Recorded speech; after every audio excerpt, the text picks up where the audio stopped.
Welcome, everybody, to Connecting the Universe here on what in the world? Okay, that was a little bit of a hiccup there. But welcome, everybody, to Connecting the Universe. I'm author and researcher Mike Ricksecker, back at you with another interactive class out of the secret library of the Connected Universe. Well, we have a great episode up for you tonight. We are going to be looking at portals to Atlantis, the ancient secrets of lost civilizations, and really a lot of different facets of portals, energy, dimensions, how really the universe works and how really ancient civilizations, may have and probably did use that in the past. A lot of different topics we're going to be hitting throughout the evening because we'll also be talking about some modern topics as well. But before we get into all of that, I do want to let those know who are listening to the podcast version of this later. Please join us every Wednesday night, 8 o'clock p.m. Eastern Time. ConnectedUniversePortal.com. That is where the live stream's at. Come ask your questions, watch the full video presentation, all the slides, all that wonderful stuff. Plus, if you're a member of the Connected Universe Portal and the Patreon, because if you're a member of one, you're going to get a free membership to the other if you're at the time traveler level on Patreon when you get into the portal. If you're part of the portal, then you get Patreon. But you get all, of course, the full weekly classes, including the after show, the sneak peek and behind the scenes videos, the monthly Q&As, exclusive articles, insider travel blogs, and all that fantastic Egypt information. We got the Stargates of Ancient Egypt tour coming up here in November. So those that are interested, you do want to go ahead and jump on that. So we need final figures and everything for booking the hotels and all that fun stuff. So you can find all that, all the information about the tour, MikeRicksecker.com, my official website. But sign up for the portal. That's ConnectedUniversePortal.com or Patreon.com/Mike Ricksecker. So a lot of places you can go for all of this. So, all right, Tom McNicholas is in the house. It is great to see you there. Great to see you, Jose. Thank you for stopping in. And let me know how the feed goes, because something I've noticed here, and this seems to be happening because we run the live stream on StreamYard, but it seems like ever since they got bought out, that the service level has kind of dropped. So it's like I've got my internet connection is fine, but StreamYard is showing me as low. Something Christina Gomez and I were talking about last week when I was on her show is just, stuff has been super, super slow and not good. So let me know. Emil, great to see you as well. All right, and everybody else who is hopping on. So let's go ahead and get into this. And portals to Atlantis. So that question that, did ancient civilizations back before the Great Cataclysm, did they have portals that actually took them back to the civilization of Atlantis? Now, when we talk about that, the civilization of Atlantis, we are not just talking about that famous island with the ringed city. Okay, that was the capital of a greater civilization that spanned across the globe. It went into Africa, through Egypt, into Asia, went northward into Europe. A lot of stories about whether or not they came over here into the Americas or even as far south as Antarctica. So this was a worldwide civilization. Now, to move about that civilization, it takes a long time just by boat. Some of those, we're talking not just weeks, but we're talking months to get from one place to another. So there needed to be some sort of quicker means of transportation. And those that have been following me for a while are of course aware of the Stargates of Ancient Egypt tour and have even, seen a lot of my Stargates material, as well as my book, Portals to the Stars. I'll just toss that up there, Inside Stargates, Atlantis, and Secrets of Ancient Egypt. That this is something that I postulate. So, but first and foremost, we need to ask ourselves as we get into this, and people are going to be skeptical and wondering, what's going on with this? Well, first and foremost, was Atlantis real? That's kind of the one of the big questions. You throw that A word out there, and immediately people are like, forget it. We'll talk about ancient history. And once you throw Atlantis out there, it was just legend. It was just Plato. Plato was telling a story, right? In the Timaeus and Critias, right? Well, here's the thing, though, with Plato is I can't say personally got it from Solon. It was passed down through the ages by Solon. So Solon predated Plato. He was another Greek philosopher. They were actually distantly related. And Solon had visited Egypt in 600 BC, where he got the story from the priests at Sais in Heliopolis. Now, the priests there told him, well, this story was 9,000 years ago. When you do the math, that's, 9,600 BC. Mainstream traditional scholars, academia, try to say that, well, Plato's story was just he was telling a contemporary story, and it wasn't really historical, sort of thing. It was something that happened during his time that he created a story around. So they, throughout, maybe he was telling a story about Santorini or some of these other places. And no, Plato very clearly puts out there it was 9,600 years ago. He wasn't talking about a contemporary story. And we do know that, at 9,600 BC, that was the end of the Younger Dryas era. So this was a story that Solon got from Egypt. Let's go for a moment to Egypt and where we actually find the Atlantis story. So Atlantis is a Greek word. That's the bit that Plato changed, because the Greeks did that. The name Egypt is a Greek word. The Egyptians did not call themselves Egypt, and they did not call themselves Egyptians either. For them, the land was Kemet, which meant the black land, which was for the rich black soil that would flow down the Nile during the inundation season. So we actually find this story of the homeland of the primeval ones on the walls of the temple of Edfu, which tells a very, very eerily similar story to that of Atlantis. Interpretation of the text is the island of the primeval ones. And it's very, very similar to the details that we have in the Atlantis story. Like we were talking about yesterday, the Atlantis story as is written that we have is from Plato. Well, Plato got it from Solon, which was his great uncle a couple hundred years down the road. And Solon had come down here to Egypt, the temple of Sais. We saw that photo of that ruined temple. So we no longer have the original text from there.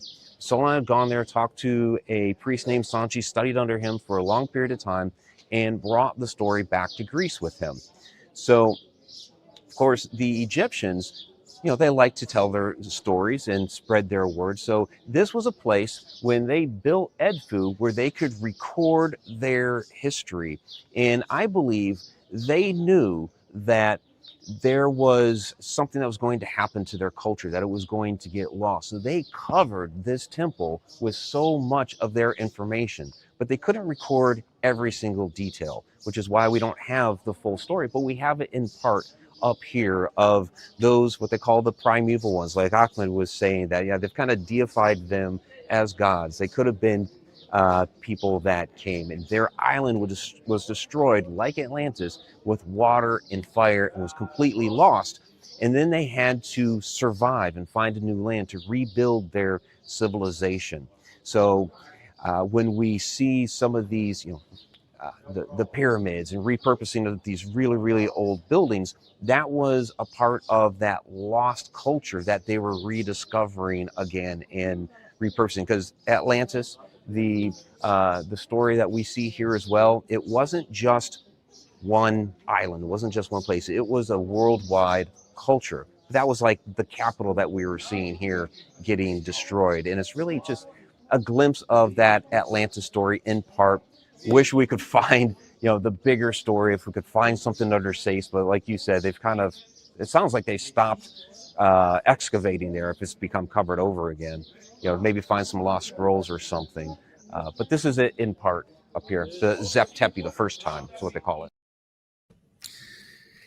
Yeah, Temple of Sais is gone. I mean, there are some ruins there, but it's gone. Heliopolis, of course, was plundered. You know, most of the obelisks from there are gone. And actually, when the Greeks came into power, they moved all of that seat of knowledge that was there at Heliopolis. They moved to Alexandria. So those places are gone. And of course, we know what happened with the Great Library at Alexandria.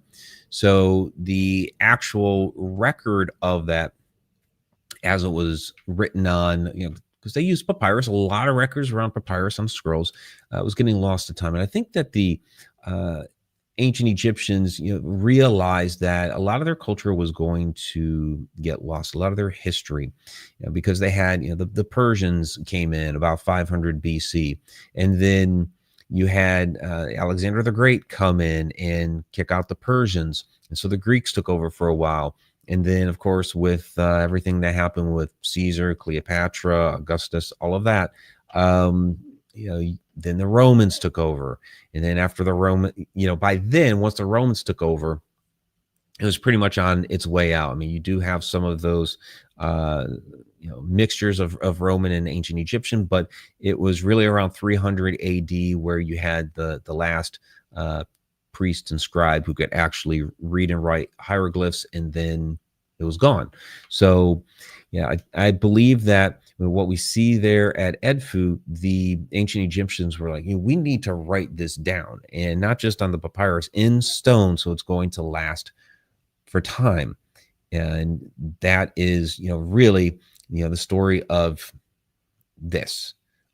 Atlantis that we find there. Again, they called it the homeland of the primeval ones during the first time of Zep Tepi. And when you read through it, there's a fantastic book by Eve Raymond. She, during the 1960s, basically deciphered the hieroglyphs there on the walls at Edfu and went through all of like the different islands and everything that made up the capital of Atlantis. So we find that the Atlantean civilization, as told to us by Plato, spread across the world, and this was brought back to, it was brought back to Greece by Solon. Now, the thing with Solon is when he got back to Greece, telling the story of Atlantis wasn't his primary goal. It's not like he came back to like, this is the story I have to tell you. He came back to Greece and he was ticked off at what was going on politically. He ended up telling the story, but there was apparently a lot more detail that he never spoke about that he had learned back in Egypt. And people basically kind of put the story together after he would tell parts of it throughout the years. But he was more concerned with what was going on politically when he came back. So Atlantis existed. You know, there is, and I saw a comment down here from Jose, most myths are usually based on some kernels of facts. History will always eventually show this. Yeah. You know, is every single detail that Plato passed down precise? Probably not. Again, I mean, just even the name we know is incorrect, but we do know that this civilization, some sort of civilization, pre-cataclysmic, existed. And the numbers line up perfectly with what we know about the Younger Dryas era, which, you know, we didn't have that back during Plato's time. He didn't know. You could go back in time, throw the term Younger Dryas at Plato, and he'd have no idea what you're talking about. But we know this now. And Dryas is a type of flower, which is what it's named after. So, okay, that's question number one. Did Atlantis exist? Yes. Okay. Two, the other one that we get a lot is, do portals exist?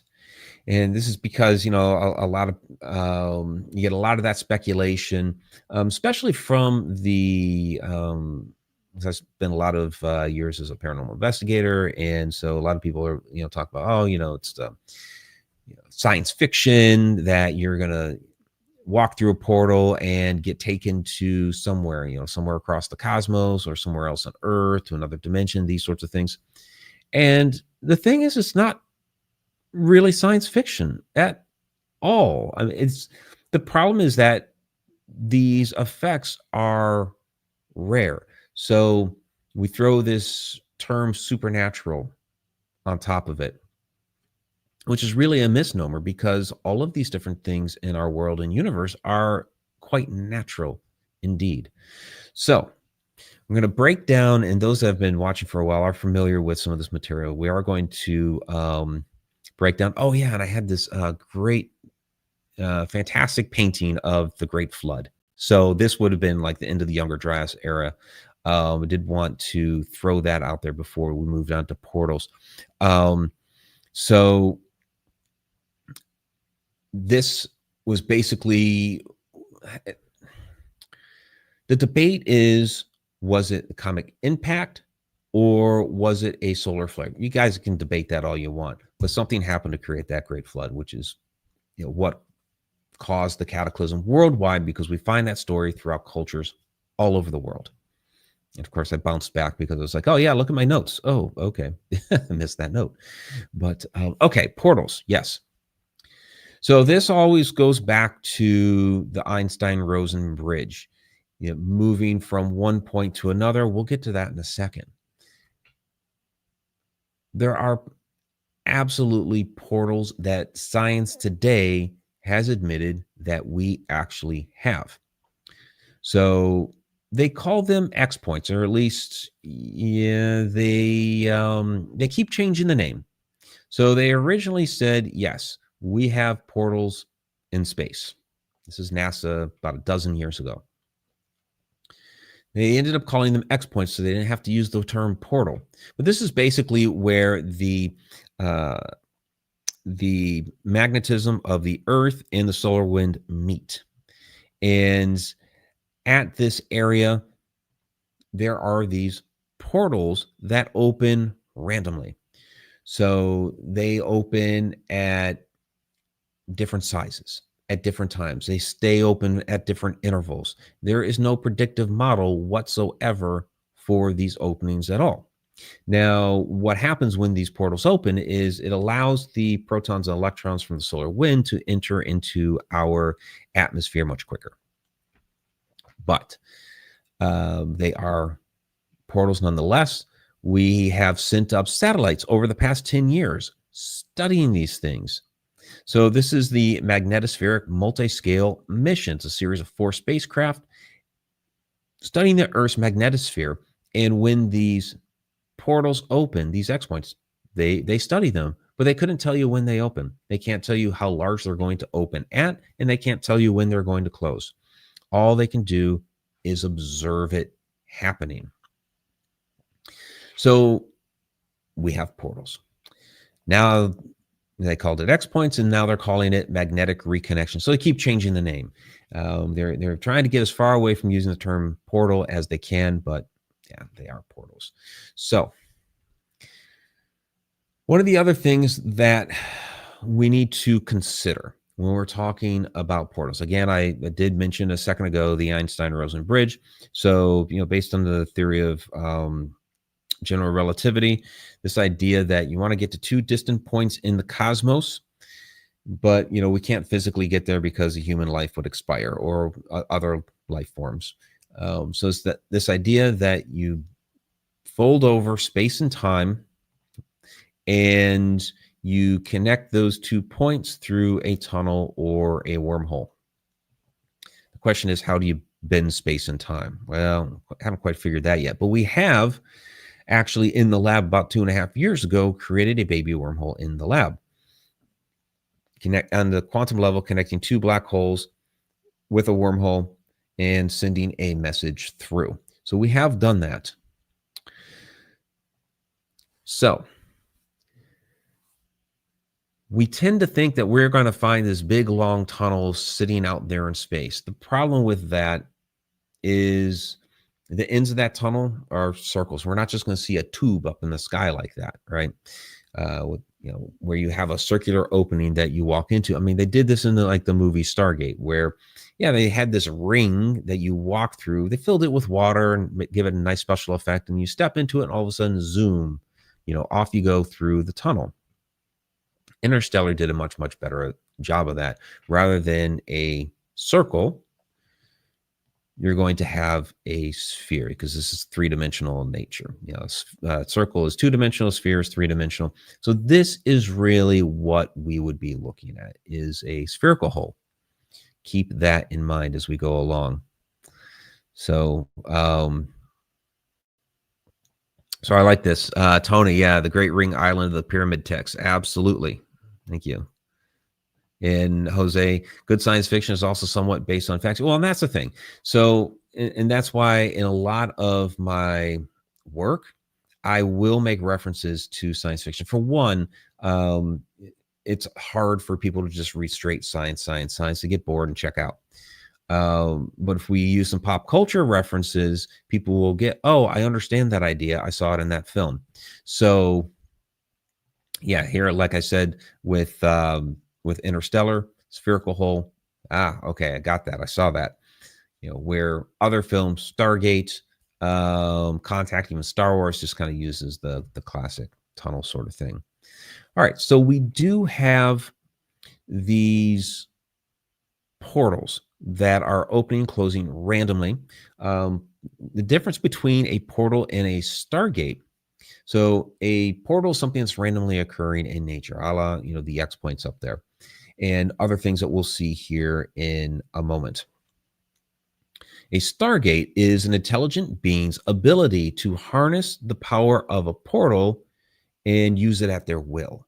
So being able to, this is an area where we have portals opening, and I apply some sort of technology or know-how or whatever to that portal so that I can open it when I want to, and I can go to where I want. So keep that in mind when we get to the Egyptian Stargates. So randomly occurring portals in nature. These happen, I'm going to spend a little bit of time with portals in the wilderness. We do have, it's a big chapter in my book, Portals to Stars. I do have a video out on that from a few months back. And we had Ronnie LeBlanc on. I've had Ronnie on a couple times for Edge of the Rabbit Hole. And here's a moment here. And we actually used this quote, or I used this quote in the book, and then I interviewed him for the book as well. I supplied some additional material. But so we're going to talk about this momentarily. You think you have a lot of these missing people, and sometimes when these missing people are found or they find their way back, they'll talk about, hey, I was on the path, heard a noise out in the woods. I took a step off the path, couldn't find what the noise was, turned around to get back on the path, and it was gone, and they're lost out in the woods.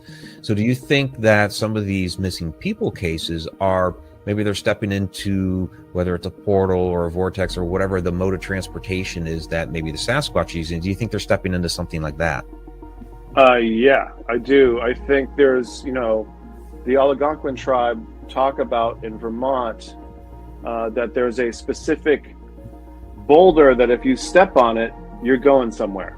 And so they're talking about it being this portal. And I think that's where some of these reports where people are going into areas and they're having rocks thrown at them, or they're having these Bigfoot encounters, is they could be protecting people from going into these spots where you're walking in through a portal or something like this. Because you just have these incredible stories where people are there 1 minute and they're completely gone. Yeah. I mean, David Pilates' work, Missing 411, right? Terrifying stuff when you start realizing and reading about how people are just gone and no trace. Like what is taking them, all. where are they going? Yeah, really fascinating stories. David Pilates does a lot of great work on that. And yeah, it's just bizarre. The stories you hear where, people are walking right alongside their buddy, and then all of a sudden the buddy disappears.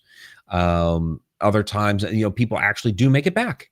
And, the people that make it back tell the most bizarre stories that, they heard a noise off on the side of the path. They took 2 steps to go see what it was, couldn't figure out what the noise was, turn around and get back on the path, and the path is gone.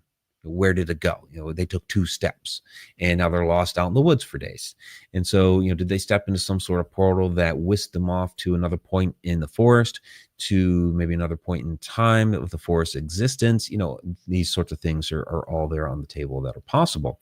So, other stories from the woods that we hear about, of course, a lot of the different Sasquatch stories. A lot of the current research is going more down the path of these beings are more interdimensional in nature, that they are using portals to move in and about our plane of existence.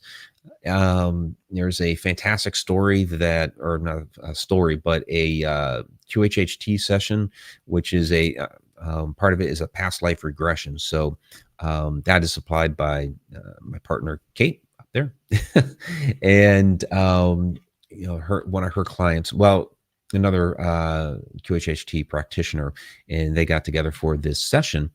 And it's really, really fascinating that as she was coming into this existence, all of a sudden she's in this tunnel. She's basically in this portal, in this wormhole, whatever you want to call it, and emerges out into the forest. And she's looking at herself, and she's got, the furry hands and feet and the whole thing, the whole 9 yards. And basically Sasquatch is what she's describing. But she had used this, portal to come into that area where she was at. So Kate's actually putting together a really extensive video on that entire session, which is going to be fantastic. So her channel, Portal to the Cosmos, check that out when it gets uploaded. Her website is catherineswinqhht.com. So check out her material as well. So you hear stories like that of Sasquatch being interdimensional. You also hear stories of when people see the Sasquatch, they appear quickly, disappear quickly, but they also witness balls of light in the woods.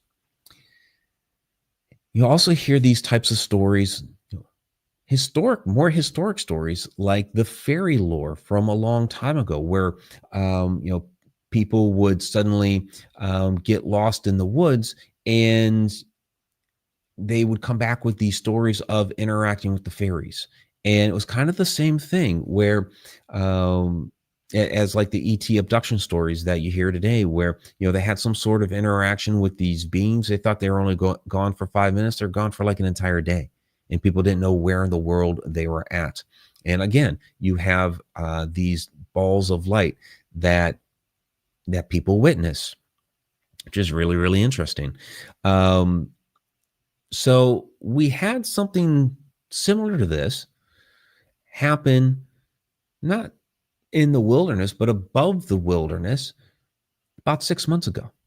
If everybody remembers the whole flap over the drones. Now, yes, most of that was government testing, sure. And I thought that for months. And it's like, okay, they're doing something. Why don't they just admit it? They finally did a couple months later, but they didn't address some of the other things that were going on at the time, which were many people were witnessing, and even some government officials were witnessing some of these drones going in and out of balls of light in the sky. I have a clip here on that I put together back then. What's fascinating is over the past couple of days, I've received from 2 different people, Kate and Christina, near Edinburgh in Scotland, photos and video footage of this object in the sky last Friday night, December 20th. And these were taken like within an hour of each other. One was a little bit earlier than the other, around dusk, and then one was completely dark. But it's most likely the same thing, because we're talking right around that same location in Edinburgh, right around the same time, on the same night. What's fascinating is that it seems to be a bit transformative in nature. In the earlier photo from Christina, it's like a diamond shape in the sky. The other footage, the later footage from Kate, it is like this oval orb, not even a completely round orb. It's oval in nature, and it seems to be pulsating in the video. So what is going on with these different light anomalies in the sky? These are things that we're going to keep asking ourselves as we go forward. It's more than just the drones. The drones are helping us to look up at the sky. Yeah, that was something Ronnie LeBlanc was always saying. during that time, because he covered it a lot. It was like, this is helping us to look up, and then we're seeing these other things going on in the sky. So yeah, Jose is asking, could portals be partly to blame for so many missing people, especially in hotspots like either Alaska or Bermuda Triangle? Yeah, my work on the Alaska Triangle, I've covered this pretty extensively. So when we did the television show, The Alaska Triangle, one of the ideas that we postulated for many of the missing airplanes was that they were, passing through portals in the sky. We didn't keep going with that thought. So in my work following that, like my book, Alaska's Mysterious Triangle, a lot of the other television shows I've been a part of, the extra step that I take with this is that, okay, if it goes through a portal in the sky, where does it go to? And that was something we never really addressed on the show. So, does it go to another dimension? Does it go to, perhaps another point in time? Because we used the story of Bruce Gernon from the Bermuda Triangle for that. And Bruce, basically zipped ahead in time, like about an hour, when he had his Bermuda Triangle incident in 1970. So, okay, if you can actually travel through time using this, well, what about going backwards in time? Time doesn't exist. That's a whole other story when we get into time travel. But if we're able to go backwards in time through that, say we'll throw an arbitrary number out there, 500 years. Well, if you're in Alaska 500 years ago, what do the indigenous peoples of the region, what would they think of a large airplane in their sky, like the Douglas Skymaster that went missing in 1950? Because they would have no context of an airplane. It's big, loud, thunderous in nature, has the long wings. So is this where some of our Thunderbird legends come from?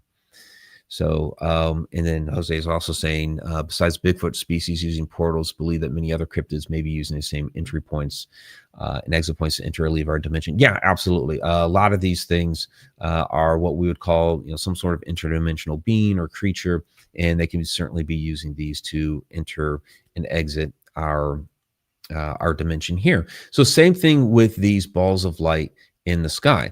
So some of these drones.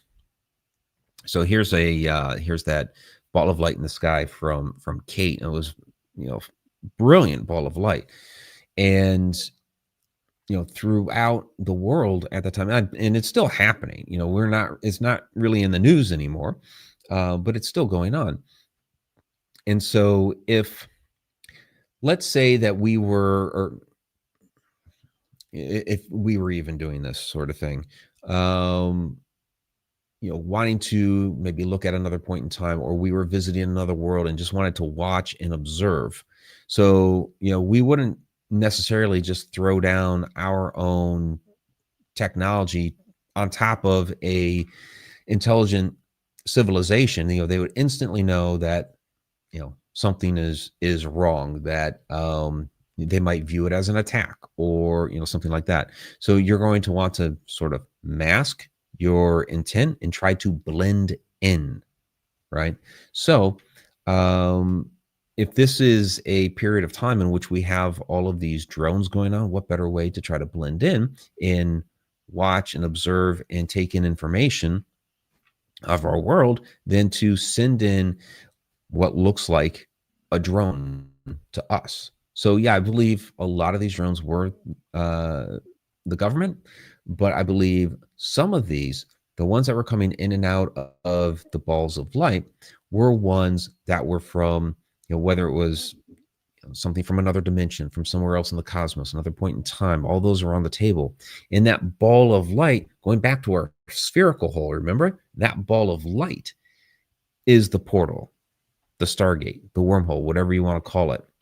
That's the portal. So same thing with the Sasquatch, same thing with the fairy, same thing with the ETs and these other cryptids and beings. The ball of light is the portal that they're using. All right. So moving on a little bit from there, we kind of get into a couple of other little stories. I like the, so you mentioned the Alaska Triangle, Bermuda Triangle. I mean, these are hotspot areas of the world in which you have a lot of strange activity happening. Well, you have a lot of other areas as well, not just the triangle areas, but like, Skinwalker Ranch. The one I'm going to talk about here is Hoyobacha Forest. So you have this, area of land. Nothing grows there. But a lot of strange things happen and occur. And, these stories of, the way this forest got its name to begin with was named for a shepherd boy named Bachu who went missing in the woods. He had 200 sheep that he was shepherding. They went into the woods, never came out. Where did they go? What happened to them? 200 sheep is, that's pretty valuable back then. We're talking, hundreds and hundreds of years ago. In fact, I think it would be over 1,000 years ago when it happened. That's where it got its name. Well, some years after that happened, there was a little 5-year-old girl who went into these woods, didn't come out, went completely missing. Nobody knew what happened to her. So the family was very, very sad. Years later, she comes walking right back out of the woods. 5 years later. And she hadn't aged. She was still 5 years old. She should have been 10. She was still 5. So what happened in these cases? Where did Bachu and the sheep go?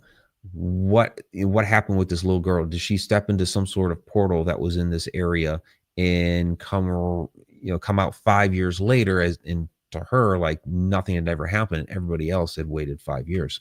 So you have these areas that are powered. I think with some areas like that, like Hoyobacha, Skinwalker Ranch, I think it's a meteorite that's under the ground that's helping that to these different things to take effect. It goes all the way back to the magnetism of the earth. So you have a molten spinning ball of iron, and as it spins, it creates the magnetic shield, which is wonderful for our planet because it protects us from the sun and the solar wind and all that. But as it's passing through the Earth's mantle and crust, it's interacting with different metals and minerals, and depending on the metal and mineral it interacts with, in the quantity of it, it creates different localized electromagnetic fields. And so, imagine, like a large meteorite in the ground that has all these different metals and minerals on it from space. And some of them we have here on Earth, of course, as well. But highly concentrated ball of metal and minerals, and that electromagnetism is hitting it. So it's going to create these really bizarre localized electromagnetic fields and cause strange things to happen. So, all right. So we continue on with our portals in different areas of the world. So I do a lot of work in Egypt, and we have a tour that is called the Stargates of Ancient Egypt tour. So you can find the link to that on my website. We're going in November. We still have room. Those that want to go, and I've had a number of people saying, yeah, we want to go. You got to jump on it soon. But in any case, there are areas throughout Egypt that are labeled straight up as stargates. And so I'm going to, in these clips, kind of show where we actually find the labels of stargates. So first here, Mohammed is going to kind of walk through one. And when we zoom in on the king's name, you're going to see above it a gate and a star. There are other longer descriptions, different variations. The word is Saba, S-A-B-A, which is what Muhammad has named his tour after. And there are most times two phonetic letters associated with it, the S and the B, which is the foliage is the S, and then the B is the foot hieroglyph. This particular clip does not have those. It's pretty much just straight up the star. So then the star, they gave the two determinatives that help us to tell us what the word is. Come out or go in. This is as if this is the fifth dimension. So we are going out now. We are going to the third dimension.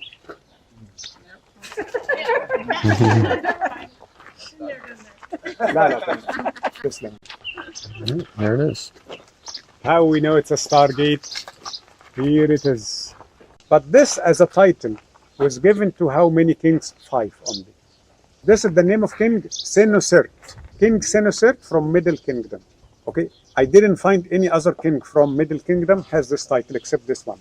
And then 4 kings from New Kingdom, including Hatshepsut. So what is my understanding?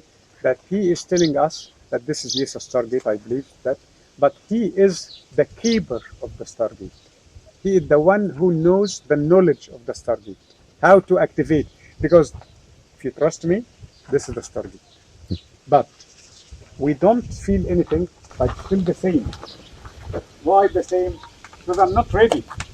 I don't have this title. It's the physical gate, but I need to have the title also. I need to have the abilities. Okay? So that is what is happening for us. So many things are happening in front of our eyes now, but we don't see it, we don't smell it, we don't feel it, because our abilities are stuck with this reality, with this dimension. So we are playing according to the rules of this dimension. Okay, so yeah, Muhammad's explaining there that we are playing with the rules of this dimension, but these Stargate kings there in Egypt had something else going on with them where they were able to access these other dimensions. When we go to Abydos, we see like the ingestion of the monatomic white gold cakes and some of these other things that they would do to prepare themselves to enter into the Stargates. So Tom is asking, how would the time curve be adjusted to allow for the difference of time? So I think I understand what you're asking there. So like going through some of these portals and experiencing time differently. Because I believe what's happening when like during like an ET abduction scenario, or when people were getting taken into like what they call the fairy realm and that sort of thing, and they thought only 5 minutes had passed, where actually a whole day had passed and things like this. I believe that they were being taken into another dimension, which again, we're on the 4th dimension of time. Time doesn't really exist. It's just what we use to describe our reality and keep track of things. But we have up to 11 hyperspatial dimensions, and all those above the 4th, 5th, 6th, 7th, and onward would be able to see time as an object like we see, a 3-dimensional object. So, that said, when these beings take somebody outside of that,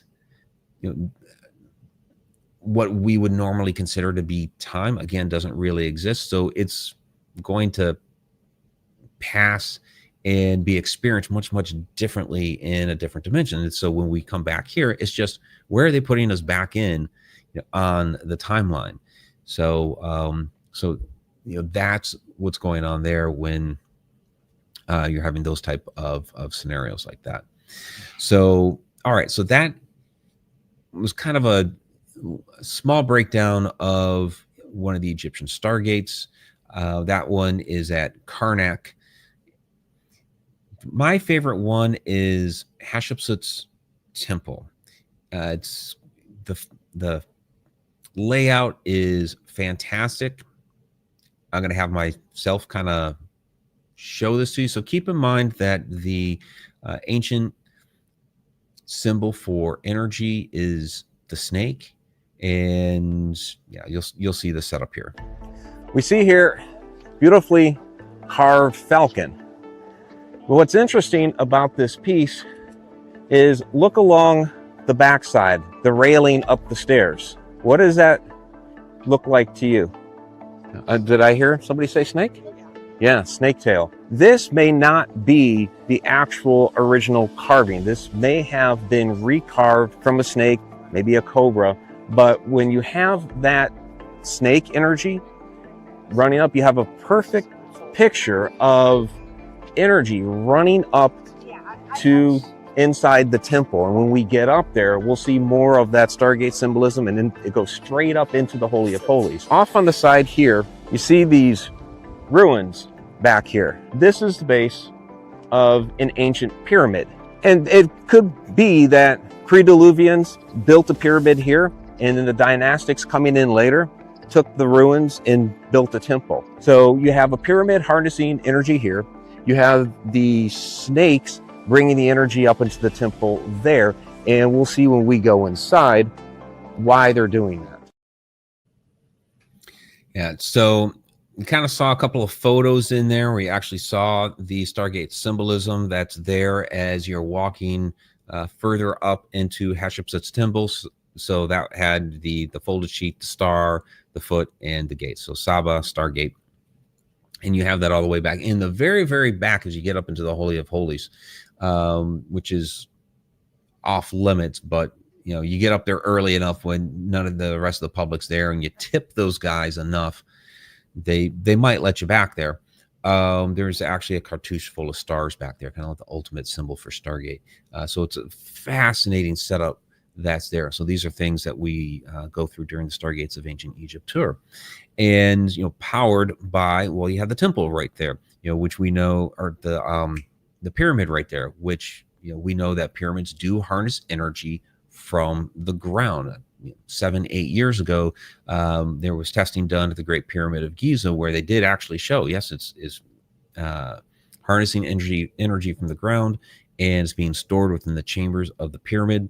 And it was just last year, there was some radar testing from the Chinese, of all people, that was showing there are plasma balls that are forming over the Great Pyramid. So yeah, these pyramids were harnessing energy. So that's helping to power the Stargate. And you have all this fantastic symbolism all the way up through. Well, one of the Stargate temples, one of the Stargate locations that we have there in Egypt is Elephantine Island. And at the top of the hill is it's massive ruins. Only thing that's left is the gate.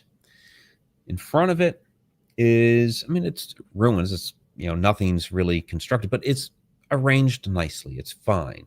On the back side of it, everything's just like blown over. Like everything was just knocked over. It's like, you know, a little kid was playing with his building blocks and just, you know, knocked them over, as if everything was kind of blown out of the gate in that direction. So this is another one of our Stargates.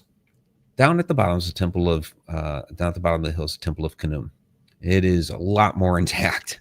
And there's an interesting depiction within this temple that's out of place.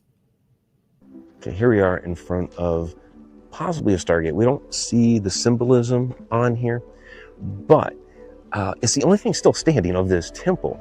And when we go back there and see some of the massive granite blocks that are back there, you know, heavy, multiple tons, it's like a massive force blew right through here and knocked everything over, you know, through the Stargate.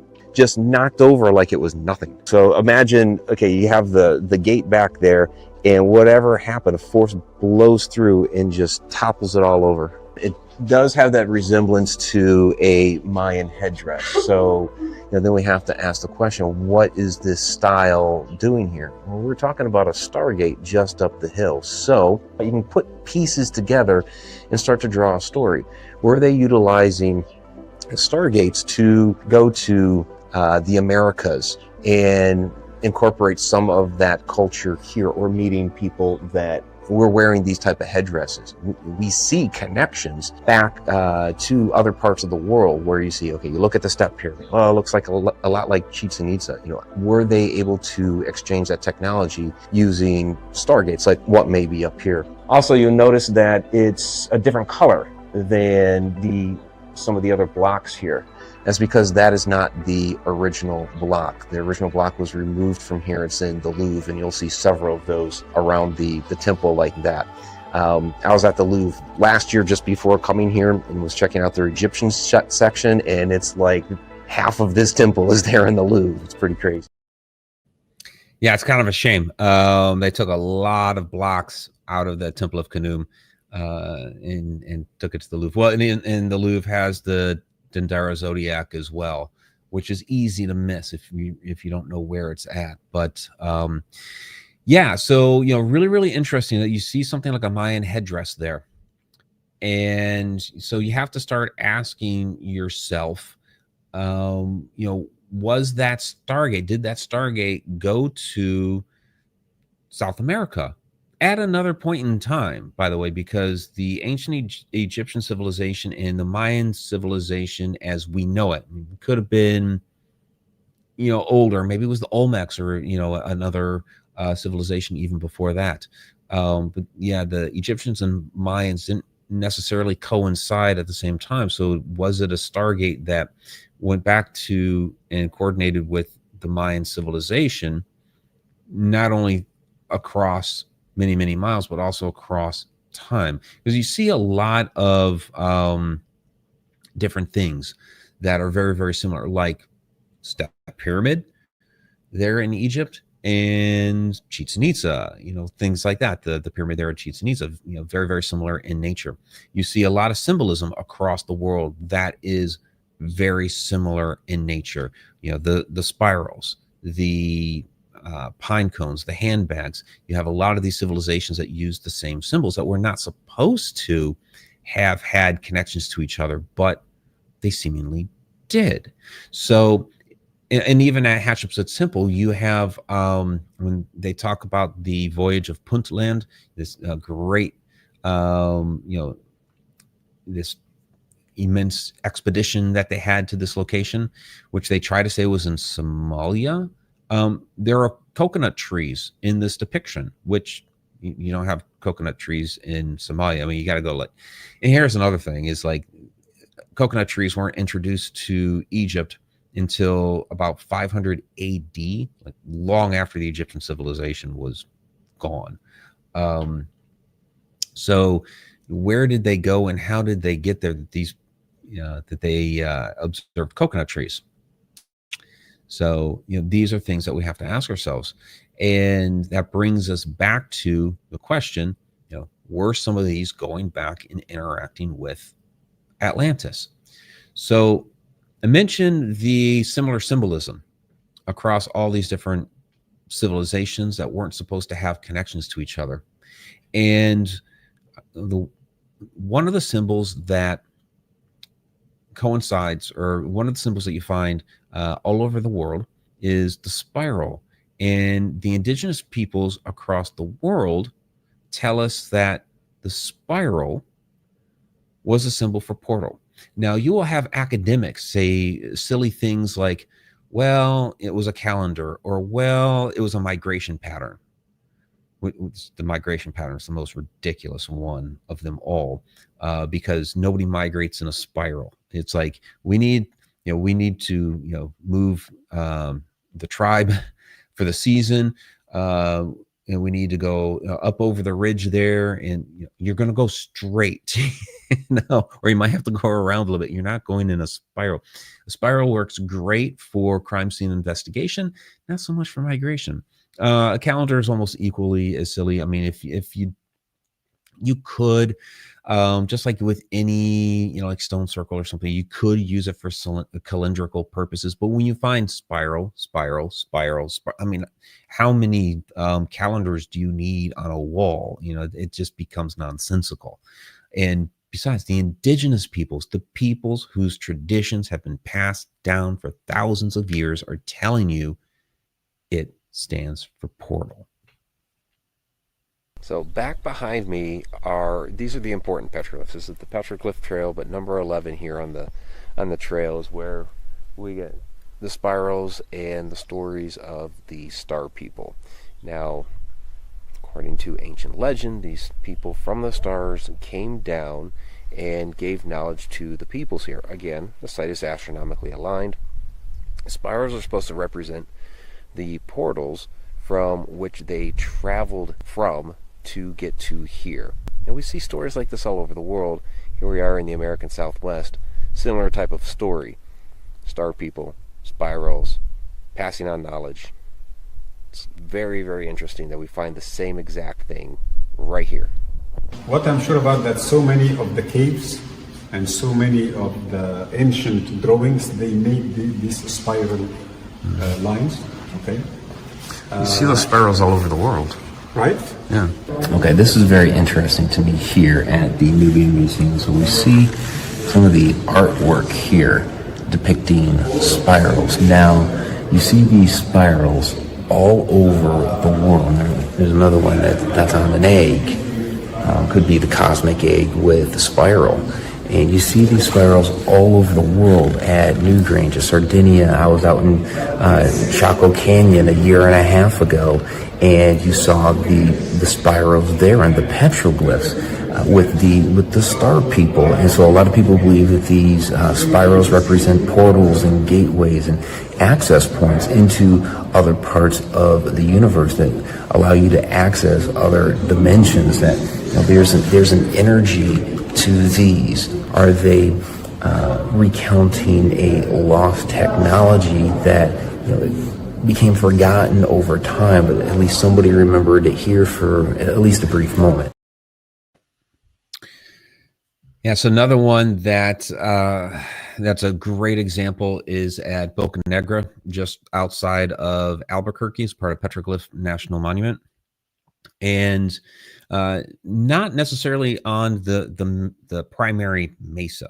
But you find a lot of, again, these spirals, depictions of star people. There's a stone circle on the top of the mesa. But as you're going around the cliff faces, really as you're driving out from that area, there's a little walkway along the cliff face, and it's very simply set up. You have a depiction of star people right at the bottom. Kind of in the middle, you have the depiction of a snake, which again, ancient symbol for energy. And then at the top, there's your spiral, there's your portal. That's really simple. Star people using energy to enter the portal. Straight up, it's right there. So here's the red spirals at Sardinia. Again, you see these all over the place. And even many of our stone circles are set up with this spiraling energy. So, and this has been, you've had scientists out there, like with the Dragon Project from the 70s and 80s, out there measuring these things. So this is the rollright stones, which has that spiraling energy. They know where the energy is coming in, or which stones it's accessing through, and then how it's spiraling into the center of the circle. And in fact, Kate and I, when we were there, headed to the rollright stones, just what was that, a month and a half ago now? We had a UFO sighting while we were right there, just driving in, and it was really, really special. So we're here at the Whispering Nights, which is part of the Rollright Stones complex. Kate has already been here once before, had some amazing experiences that you may have read about in Portals to the Stars. But as we were driving in, we saw basically out over the countryside there. I'll show you. That's the countryside. Our car was basically on a road back there, and Kate noticed it at first because she was in the passenger seat. You want to describe what you saw? Yeah, sure. So I was just sitting in the car looking out at the land, beautiful land, and then something caught my eye. I saw something like shimmering and shiny in the sky, and I looked at it and I thought, Mike, look at that. I was like, that doesn't look like a plane. And he says maybe it's a glider or something. At first, because it was just gliding across the sky very smoothly. Yeah. Initially I'm thinking, okay, glider. But as you got a closer look, it was, to me, I noticed it was more disc shaped in nature. It was white, it was silvery. You thought it was more like a cylinder? Yeah, exactly.